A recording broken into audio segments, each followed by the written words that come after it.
Hi people, நான் உங்கள் one for all. ரகசியம் உங்கள் வாழ்க்கை முழுவதும் அன்பையும் ஆனந்தையும் கொண்டு கொடுக்கும். உங்கள் எல்லோருக்கும் நான் மனசார சொல்கிறது இதுதான். இது வாழ்க்கைக்கான ரகசியம். இப்போ வீடியோக்குள்ளே போயிடலாம். டைட்டில் என்னன்னு பார்த்தீங்கன்னா, a plan of businessman of money. இதில் அதிர்ச்சி கலர்ந்த ஆச்சரியமும் இருக்க போது. பணத்திற்கான ரகசியம் பார்ப்போம். முதல்ல த சீக்ரெட். பிரபஞ்சம் ஈர்ப்பு விதின்னு சொல்லுவாங்க. இயற்கையால நடப்பது அல்லது முடிவெடுப்பதுன்னு சொல்லலாம். உங்க வாழ்க்கையில நடக்கிற அனுபவம், சூழ்நிலைகள், நிகழ்வுகள் இதெல்லாம் வச்சு உங்களுக்கு நீங்க யாருன்னு புரிய வைக்கும். நேர்மறையான சிந்தனை அல்லது நேர்மையான உணர்வு முடிவை உருவாக்கும். இப்படின்னு சொன்னது ரோண்டா பைன். பணம், ஆரோக்கியம், மகிழ்ச்சி போன்ற எல்லாத்திலையும் ரகசியம் எப்படி பயன்படுது? பர்சனல் விஷயத்தை மறைப்பது தான் ரகசியம்னு நினைச்சிங்க, அதுதான் தப்பு. எல்லாருக்கும் ரகசியம் அப்படின்னு ஒன்று இருக்கு. எல்லாரும் மூலையிலும் அதுதான் நினைப்பாங்க. நம்ம எல்லாருக்கும் முக்கியமான விஷயம் என்னன்னு தெரியுமா? பணம். பணத்திற்கான ரகசியம் பார்ப்போம். ரகசியம் நம்ம கிட்ட மாற்றத்தை கொண்டு வரும். பணம் உயர்த்தி காட்டுற விஷயம். நான் கூட பணத்து மேலே எதிர்மறையான எண்ணங்களை வச்சு கொண்டிருந்தேன். பணக்காரர்கள் அனைவரும் பிறரின் உழைப்பை யூஸ் பண்ணி சொத்து சேர்ப்பாங்க. பணம் வச்சுன்னு இருக்கிற எல்லாரும் ஏதாவது ஒரு வழியில் யாரையாவது ஏமாத்தினே இருப்பாங்க. பணம் உங்ககிட்ட இருந்தால் அது உங்கள் தீய வழியில் செயல்பட வைக்கும். வாழ்க்கை என்பது கடினம், ஆனால் அதை சமாளிக்க பணம் முக்கியம்தான். நம்பிக்கையோடு இருந்தால் எல்லாமே சாத்தியம். நான் வருஷத்திற்கு $1,00,000 சம்பாதிக்கணும்னு நினச்சேன்.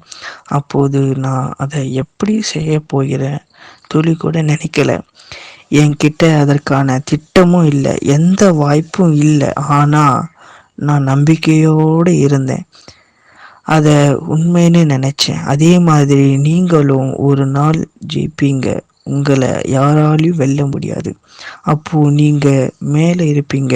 பணம் உங்ககிட்ட இருக்கும்னு நினச்சிங்கன்னா செல்வத்தின் மீது கவனம் செலுத்துங்க. உங்களிடம் போதுமான அளவு பணம் இல்லைன்னு நினச்சா உங்கள் வாழ்க்கையில் பணத்தை கொண்டு வருவது முடியாத காரியம். போதுமான அளவு பணம் இல்லைன்னு நினச்சா அது உங்கள் அதிகமான சந்தர்ப்பத்தை கொடுக்கும். அதை தவற விட்டதுனால்தான் பணமே இல்லை. பணம் வச்சுன்னு இருக்கிற எல்லாரும் ஏதாவது ஒரு வழியில் யாரையாவது ஏமாத்தினே இருப்பாங்க. பணம் உங்ககிட்ட இருந்தால் அது உங்கள் தீய வழியில் செயல்பட வைக்கும். வாழ்க்கை என்பது கடினம், ஆனால் அதை சமாளிக்க பணம் முக்கியம்தான். நம்பிக்கையோடு இருந்தால் எல்லாமே சாத்தியம். நான் வருஷத்திற்கு $1,00,000 சம்பாதிக்கணும்னு நினச்சேன். அப்போது நான் அதை எப்படி செய்ய போகிறேன் துளி கூட நினைக்கல. என்கிட்ட அதற்கான திட்டமும் இல்லை, எந்த வாய்ப்பும் இல்லை. ஆனால் நான் நம்பிக்கையோடு இருந்தேன். அதை உண்மைன்னு நினச்சேன். அதே மாதிரி நீங்களும் ஒரு நாள் ஜெயிப்பீங்க. உங்களை யாராலையும் வெல்ல முடியாது. அப்போது நீங்கள் மேலே இருப்பீங்க. பணம் உங்ககிட்ட இருக்கும்னு நினச்சிங்கன்னா செல்வத்தின் மீது கவனம் செலுத்துங்க. உங்களிடம் போதுமான அளவு பணம் இல்லைன்னு நினச்சா உங்கள் வாழ்க்கையில் பணத்தை கொண்டு வருவது முடியாத காரியம்.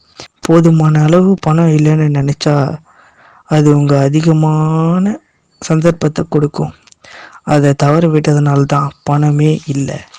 பணம் அவன் வச்சுன்னு இருக்கான், இவங்கிட்ட இருக்குன்னு நினச்சா இருக்கிற பணமும் உங்களுக்கு தெரியாது. பணம் நியாயமாக வரணும், ஏமாற்றி அல்லது குறுக்கு வழியில் சம்பாதிக்கக்கூடாது. ஆமாம் ஃப்ரெண்ட்ஸ், குட் பாய் பீப்புள். இதோட முடிச்சுக்கிறேன்.